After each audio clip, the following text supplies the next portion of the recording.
हे friends, मैं हूं विनीत पांडे और आप सभी का स्वागत है ग्रीनएक्स बिजनेस कंसल्टेंट के यूट्यूब चैनल पे। फ्रेंड्स, अगर आपने अभी तक मेरा चैनल सब्सक्राइब नहीं किया है, प्लीज चैनल को सब्सक्राइब कर दीजिए और नीचे लगे बेल आइकन को भी हिट कर दीजिए ताकि आपको मेरे आगे आने वाले सभी वीडियो के नोटिफिकेशन प्राप्त हो। फ्रेंड्स, आज हम लोग बात करने वाले हैं AIG VDA FMEA की, जो कि एडिशन 1 जून 2019 में लॉन्च हुआ है। फ्रेंड्स, जैसा कि आपको पता है कि इसके पहले हम लोग जो भी FMEA यूज कर रहे थे ऑटोमोटिव इंडस्ट्री में, उसको जो लॉन्च किया था वो AIAG ने किया था, जो कि एडिशन 4 था।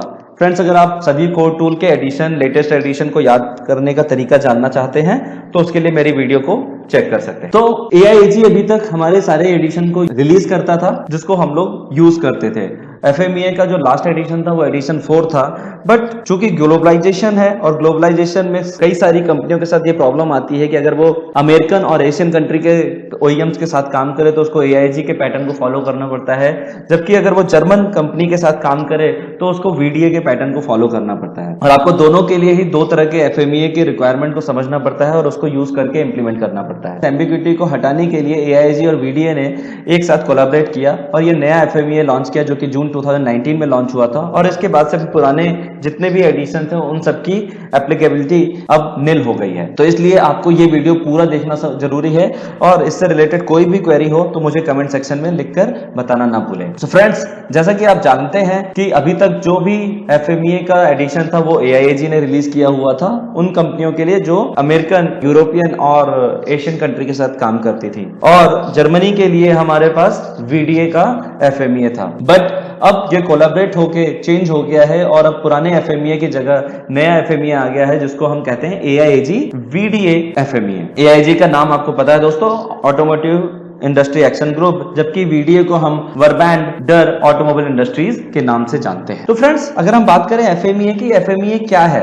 FMEA की फुल फॉर्म आप सभी लोग जानते हैं, फेलियर मोड इफेक्ट एनालिसिस इसको हम कहते हैं। तो फेलियर मोड इफेक्ट एनालिसिस में दो तरह के फेलियर मोड को हम समझते हैं। सबसे पहले हम समझते हैं process failure mode effect analysis को, जिसको हम PFMEA के नाम से जानते हैं, और दूसरा जो फेलियर मोड होता है वो डिजाइन से रिलेटेड होता है जिसको हम DFMEA कहते हैं, अर्थात design failure mode effect analysis. So FMEA में बेसिकली हम लोग देखते हैं कि डिजाइन करते वक्त, चाहे वो प्रोडक्ट का डिजाइन हो और चाहे वो प्रोसेस का डिजाइन हो, उसको डिजाइन करने के वक्त ऐसे फ्यूचर में कौन कौन से प्रॉब्लम्स है, कौन कौन से फेलियर मोड है जो कि उस प्रोसेस में आइडेंटिफाई हो सकते हैं, जनरेट हो सकते हैं।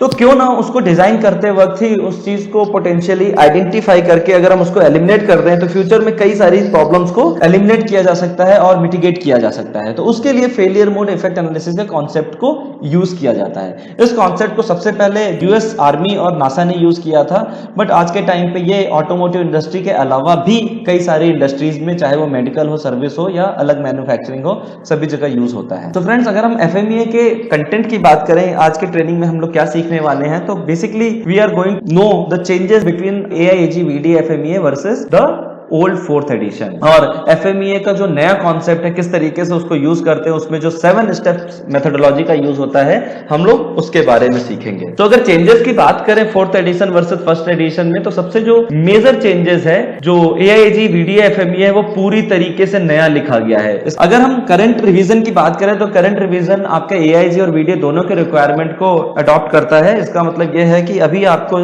जो भी AIG का 4th एडिशन के रिक्वायरमेंट है और VDA की volume 4 chapter 3 product and process FMEA के रिक्वायरमेंट है, दोनों को रिप्लेस करके अभी आपको नए एडिशन के हिसाब से काम करना होगा। अगर हम रैंकिंग क्राइटेरिया की बात करें, आप जैसा कि जानते हैं FMEA में हम लोग सीवियरिटी, अकरेंस एंड डिटेक्शन की रैंकिंग की बात करते हैं, वो रैंकिंग क्राइटेरिया भी पूरी तरीके से चेंज हो गया है। रैंकिंग क्राइटेरिया वही है 10 से लेकर 1 तक के बीच में, बट जो उसके अंदर का डेफिनेशन है, उसके अंदर की जो रिक्वायरमेंट्स है वो बहुत हद तक चेंज हो चुकी हैं। अब हम RPN की बात नहीं करेंगे, एक्शन प्रायोरिटी की बात की जाएगी। आपको एक्शन प्रायोरिटी आइडेंटिफाई करना है FMEA में, जो कि 3 कैटेगरीज में होता है, हाई, मीडियम एंड लो। इसका मतलब यह है कि जो RPN है अभी आपके कोई भी यूज का नहीं है FMEA में। तो ये मेजर चेंजेस थे। अगर FMEA की रिक्वायरमेंट की बात करें तो ये 3 तरीके से रिक्वायर्ड होता है। सब नंबर 1, अगर आपके प्रोडक्ट या प्रोसेस में कोई नया चेंजेस है, न्यू डिजाइन है, न्यू टेक्नोलॉजी है, नया प्रोसेस आप यूज कर रहे हैं, तो आपको FMEA करके सबमिट करना होता है। दूसरा टाइप है, अगर आपका प्रोडक्ट किसी नए एप्लीकेशन में यूज हो रहा है सेम डिजाइन एंड प्रोसेस के साथ, तो भी आपको FMEA करना होता है। तीसरा चेंजेस है, अगर आपके डिजाइन या प्रोसेस में कोई इंजीनियरिंग चेंज आ रहा है, आपका डिजाइन चेंज हो रहा है, प्रोसेस चेंज हो रहा है, ऑपरेटिंग कंडीशन चेंज हो रहा है, है, गवर्नमेंट की रिक्वायरमेंट चेंज हो रही है, या quality issue, in house rejection कोई अनइवन आ गया, कस्टमर कंप्लेंट आ गई, ये आपका टाइप 3 में आता है। उसके अलावा दो नई रिक्वायरमेंट है जिसको हम hazard analysis and risk assessment and threat analysis and risk assessment कहते हैं, हारा या तारा। ये भी नई रिक्वायरमेंट एफएमईए में ऐड हो गई है, इसके बेसिस पे भी आपको एफएमईए करना पड़ेगा। अगर हम एफएमईए को करने के तरीके की बात करें तो उसके लिए नई मेथोडोलॉजी को यूज किया गया जिसको हम 7 स्टेप्स मेथोडोलॉजी कहते हैं, और इनको 3 कैटेगरीज में डिवाइड किया गया है। Number 1 is system analysis, section 2 is failure analysis and risk mitigation, and section 3 is risk communication. और इन तीनों एक्शन में अलग अलग स्टेप्स हैं जिनको हमें आगे समझना होगा। सेक्शन 1 की अगर हम बात करें तो इसमें स्टेप 1 आता है। स्टेप 1 में प्लानिंग एंड प्रिपरेशन की बात होती है, जबकि स्टेप 2 में स्ट्रक्चर एनालिसिस की बात होती है, और स्टेप 3 में फंक्शन एनालिसिस की बात होती है।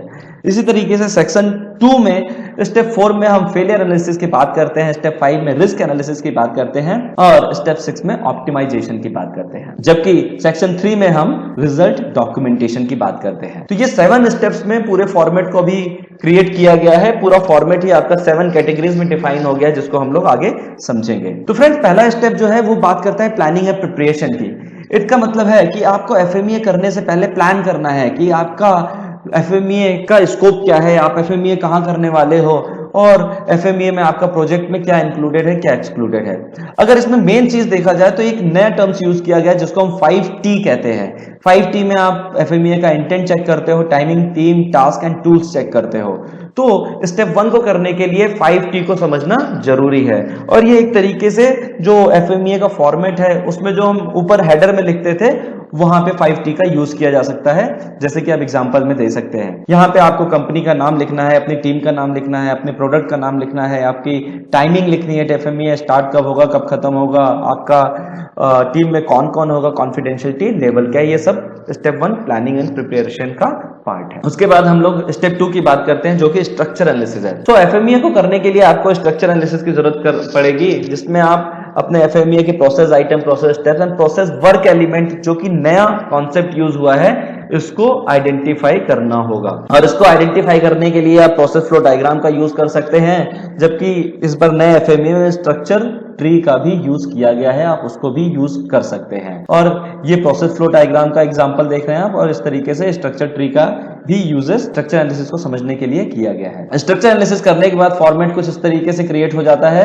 यहाँ पे आप पहले में हेडिंग लिखते हैं प्रोसेस आइटम या आपके पार्ट का नाम, जैसे कि इलेक्ट्रिकल मोटर असेंबली है, ये उसी मैनुअल का रेफरेंस लिया गया है। यहाँ पे आप प्रोसेस स्टेप नंबर लिखते हैं, स्टेशन नंबर, जैसे कि ऑपरेशन 30, 40, 50 अलग अलग ऑपरेशंस, और उस ऑपरेशन पे कौन कौन से 4M वर्क एलिमेंट काम करते हैं जो आपके प्रोसेस को बनाने के लिए जरूरी है, लाइक ऑपरेटर, मशीन, मेथड और डिफरेंट मेजरमेंट, वो आप 4M में आइडेंटिफाई करते हैं। इसके बाद आप स्टेप 3 की बात करते हैं, जिसमें हम लोग फंक्शन एनालिसिस की बात करते हैं। और फंक्शन एनालिसिस पे आप देखते हैं कि आपके प्रोडक्ट का, आपका प्रोसेस का क्या फंक्शन है, उसकी रिक्वायरमेंट क्या है, उस प्रोसेस पर रिक्वायरमेंट क्या है, और उसको समझने के लिए अगेन आपको फंक्शन ट्री और प्रोसेस फ्लो डायग्राम की जरूरत पड़ेगी। और फॉर्मेट में इस तरीके से कुछ निकल के आएगा। पहले हेडिंग में आप लिखते हैं कि उस पार्ट का जो प्रोसेस हो रहा है, उस प्रोसेस पे आपके पार्ट के क्या फंक्शन है, उस असेंबली सेक्शन का क्या फंक्शन है। तो आपका फंक्शन भी 3 कैटेगरीज में डिफाइन होगा। नंबर 1 इज आपके प्लांट में क्या फंक्शन है उस पार्ट का, आपके शिप टू प्लांट OEM में क्या है, एंड यूजर में क्या फंक्शन है। सेकंड कॉलम में आप लिखते हैं कि उस प्रोसेस स्टेप या प्रोडक्ट की क्या कैरेक्टरिस्टिक्स है, क्या प्रोसेस की रिक्वायरमेंट है या क्या प्रोडक्ट की रिक्वायरमेंट है, वो रिक्वायरमेंट को आप सेकंड कॉलम में लिखते हैं। यहाँ पे आप क्वांटिटेटिव वैल्यू भी आइडेंटिफाई कर सकते हैं। थर्ड कॉलम में आप लिखते हैं कि उस फंक्शन को क्रिएट करने के लिए, उस प्रोसेस को बनाने के लिए, उस प्रोडक्ट को वो डायमेंशन अचीव करने के लिए आपके जो 4M है, मैन, मशीन, मेथड, मेजरमेंट, और उसको आप किस तरीके से अचीव करेंगे, किस तरीके से वो काम करेगा तो वो फंक्शन अचीव होगा। तो ये उन 4M की रिक्वायरमेंट्स थर्ड कॉलम में आती हैं। इसके बाद स्टेप 4 आपका फेलियर एनालिसिस की बात करता है, जो कि कहता है कि आपके इस एफएमईए में, इस प्रोसेस में फ्यूचर में क्या क्या फेलियर मोड आ सकते हैं, उसके पीछे के क्या फेलियर कॉज हो सकते हैं, और उसका क्या इफेक्ट आगे जाके हो सकता है आपके OEM पे, आपके कस्टमर पे, आपके प्लांट में या एंड यूजर में। तो you need to identify failure mode, failure effect and failure causes. उसके लिए आप फिशबोन डायग्राम का यूज कर सकते हैं 4M को आइडेंटिफाई करने के लिए।